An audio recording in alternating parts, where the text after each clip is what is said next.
छात्रों, पिछले वीडियो में हम लोग देखे थे सारणी क्या होता है, सारणी का विस्तार कैसे किया जाता है और सारणी का गुणधर्म क्या होता है। ठीक, अब एक प्रश्न है, इसके आधार प्रश्न देखा जाए। प्रश्न लिखा हुआ है कि बिना विस्तार किए हुए, प्रश्न है कि बिना विस्तार किए हुए सारणी के गुणधर्म का प्रयोग करके निम्न सारणी का मान ज्ञात करिए। विस्तार नहीं करना है, केवल गुणधर्म का प्रयोग करना है। यहाँ लिखा हुआ 1 omega omega square omega omega square 1 omega square 1 omega.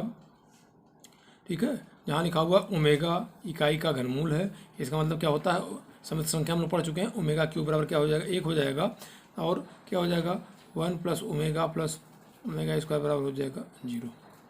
ठीक, अब मान लिया गया डेल्टा, सारणी को बताया गया था डेल्टा से लिखा जाता है।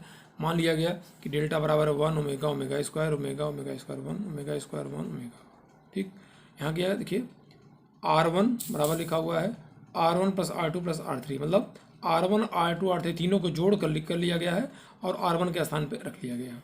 ठीक, तीनों को जोड़ लिया गया तो हो जाएगा 1 प्लस ओमेगा स्क्वायर, ठीक है ना, जोड़ लिया गया है। बाकी उसी तरह से रह जाएगा ओमेगा स्क्वायर 1 ओमेगा, और हम जानते हैं कि 1 प्लस ओमेगा स्क्वायर किसके बराबर होता है, 0 बराबर होता है, तो 0 हो जाएगा, ये भी 0 हो जाएगा, ये भी 0 हो जाएगा। और पहला ही गुणधर्म था कि यदि किसी सारणी के किसी रो या स्तंभ का प्रत्येक अवयव क्या हो, शून्य हो, तो सारणी का मान शून्य होता है। चूँकि R1 के प्रत्येक अवयव क्या है, यहाँ पे शून्य है, इसलिए शून्य हो गया। अब देखिए बिना विस्तार किए हुए ये सिद्ध हो गया। ठीक, दूसरा प्रश्न इसी तरह से है, कह रहा कि सिद्ध कीजिए, मान लिया गया बिना विस्तार किए सिद्ध करना है। ठीक, लिखा हुआ है, इसको सिद्ध करना है कि 0 शून्य के बराबर है, तो डेल्टा और मान लिया गया है।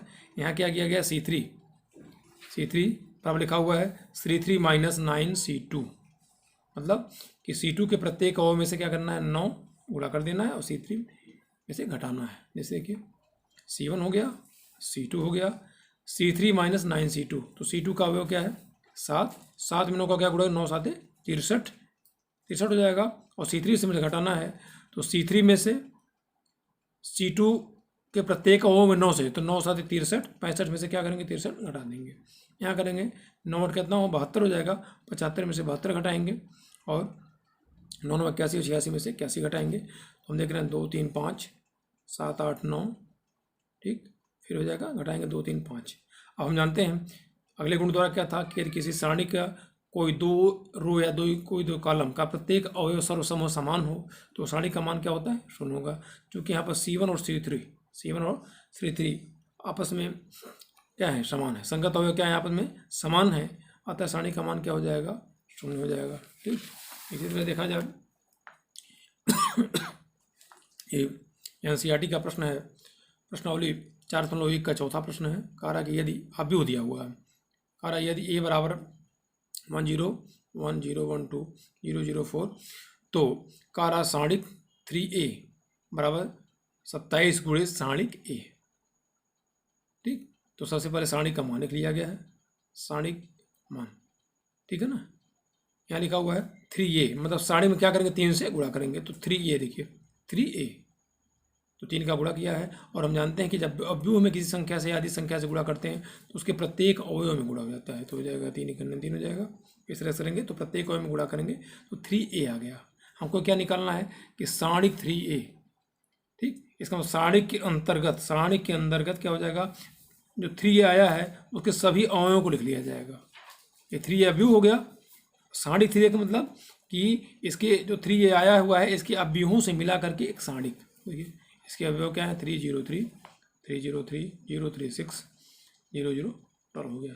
ठीक, अब यह 3 × 3 का है सारणिक है, तो इसको हम विस्तार करेंगे। विस्तार कैसे करते हैं, पहला अवयव ले लेते हैं, पहला अवयव क्या है +3 लिख लिया गया। अब देखिए यहाँ से निकलना रो और कॉलम को छोड़ देंगे तो क्या बच जाएगा 3 6 0 12 बच गया।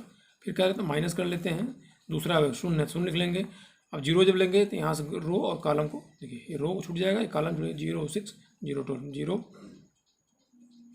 ये हो जाएगा 0, ये है -0, ठीक है, तो हो जाएगा 0 6, यहाँ 0 6 हो गया, हो गया 0 12, ठीक है ना, 0 6 0 12। ठीक, अब देखिए उसके बाद क्या है +3, तो ये हो जाएगा +3 हो गया। देखिए ठीक है ना, ये अवयव कौन सा है, पहला अवयव हो गया 3, पहला पॉजिटिव, दूसरा निगेटिव, फिर पॉजिटिव हो गया, अवयव हो गया 3। अब 3 से गुजरने वाले रो और कॉलम को छोड़ देंगे तो क्या आ जाएगा 0 3 0 0 हो जाएगा 0 3 0 3 0 0। ठीक, ये हो गया 3, 3 गुणे 12 36, माइनस क्या होता है नीचे से ऊपर गुणा करते हैं, शून्य हो जाएगा। और चूँकि शून्य का गुणा किया जाएगा ये भी शून्य हो जाएगा। ये हो गया 3, देखिए यहाँ पे शून्य माइनस शून्य, शून्य गुणे 3 शून्य हो जाएगा। ये हो गया 108 आ गया। अब यहाँ जरा हमको दिखाना है बायां पक्ष, यहाँ दिखाना है बायां पक्ष दायां पक्ष के बराबर है, तो बायां पक्ष आ गया हमारा 108। ठीक, अब जगह 27 गुणे डिटर्मिनेंट ए या सारणिक ए। अब भी ए है तो सारणिक ए लिख लिया गया। सारणिक ए 101 012। सामान्यतः देखिए, सामान्यतः हम विस्तार उस रो या कॉलम के अनुदिश करते हैं जिसमें शून्य ज़्यादा होता है। ठीक, तो देखिए C1 में शून्य ज़्यादा है, इसलिए हम C1 के अनुदिश विस्तार करेंगे। C1 में भी होता है पहला पॉजिटिव, दूसरा निगेटिव, फिर पॉजिटिव। ठीक, अब C1 तो पहला अवयव हो जाएगा 1 लिख लिया गया। अब इससे गुजरने वाले रो और कॉलम को छोड़ देंगे तो क्या हो जाएगा, बस क्या रहा है 1 2 0 4, तो 1 गुणे 4 4 माइनस शून्य हो जाएगा। ठीक, पॉजिटिव हो गया, निगेटिव तो माइनस हो गया, 0 गुण करेंगे 0 ही आ जाएगा, फिर पॉजिटिव है 0 गुणे करेंगे 0 ही आ जाएगा। ये हमारा आ गया 4 आ गया। अब दायां पक्ष किसका है 27 गुणे डिटरमिनेंट है, तो हो गया 27 गुणे सारणिक ए, 27 गुणे 4 बराबर 108। तो हम देखना है कि जो बायां पक्ष है वो दाएं पक्ष के बराबर हो गया।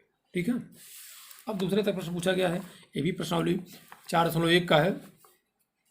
4.1 का 7वां प्रश्न है, कार्य x का मान ज्ञात कीजिए यदि ये दोनों सारणिक बराबर है। ये दोनों ये ध्यान दीजिए, कन्फ्यूजन ना हो।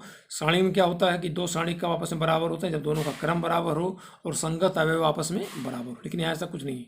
ये बराबर लिखा हो, दोनों क्रम तो बराबर है।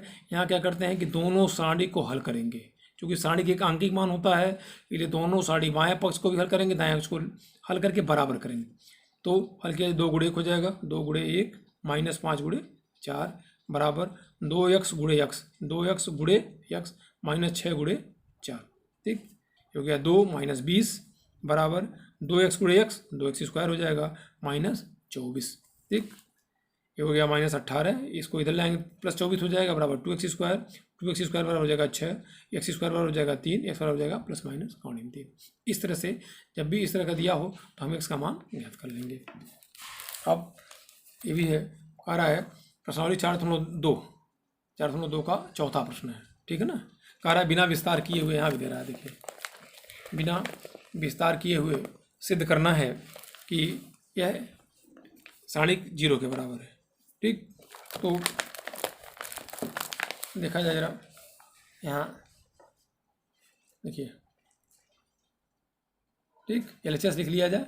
LHS को लिख लिया गया पूरा का पूरा, 1 1 1 BC CA AB ब्रैकेट हटा दिया गया है, ये हो AB plus AC BC plus CA। ठीक, अब करना क्या है, अगला किया गया है कि C2 में C3 जोड़ दिया गया। देखिए लिखा हुआ C3 बराबर C3 प्लस C2, C3 ये है और C2 संगत अवयव को जोड़ते हैं, तो C3 में C2 के संगत अवयव को जोड़ देंगे। इसका मतलब इसमें इसको जोड़ देंगे, इसमें इसको जोड़ देंगे, इसमें इसको जोड़ देंगे, तो हो जाएगा 1 1 1 BC CA AB हो गया, AB BC AC BC AB BC CA CB AB। देखिए तीनों AB बराबर है, ये तीनों आपस में क्या है, बराबर हैं। तो अब देखिए बराबर हैं, तो AB plus BC plus CA, C3 क्या लिया उभयनिष्ठ, कॉमन है। देखिए यहाँ भी है, यहाँ भी है, प्रत्येक जगह है, इसका मतलब कॉमन लिया जा सकता है। AB plus BC plus CA common ले लिया गया, C3 लिखा हुआ है AB plus BC plus CA, C3 से उभयनिष्ठ लेने पर, कॉमन लेने पर, तो बाकी तो वही आ जाएगा, 1 1 1 आ जाएगा, BC CA AB आ गया। यहाँ से कॉमन लेने क्या 1 1 1 1 बच जाएगा, तो हो गया AB plus BC plus CA। अब ऊपर हम देख रहे हैं कि यह C1 बराबर क्या है, C1 बराबर C3 है, क्योंकि C1 का प्रत्येक अवयव C3 के संगत अवयव के बराबर है। अतः सारणी के गुण के नियमानुसार यदि कोई रो या किन्हीं दो कॉलम के संगत अवयव आपस में क्या हो, बराबर हो, तो सारणी का मान क्या हो जाएगा, 0 हो जाएगा। इसका मतलब इसका मान हो जाएगा 0, AB plus BC plus CA गुणे हो जाएगा 0 बराबर हो जाएगा 0। इस प्रकार से हम सारणी को हल करेंगे। ठीक है, बाकी प्रश्न आप हल करिएगा, बाकी फिर बताया जाएगा। ठीक है, धन्यवाद।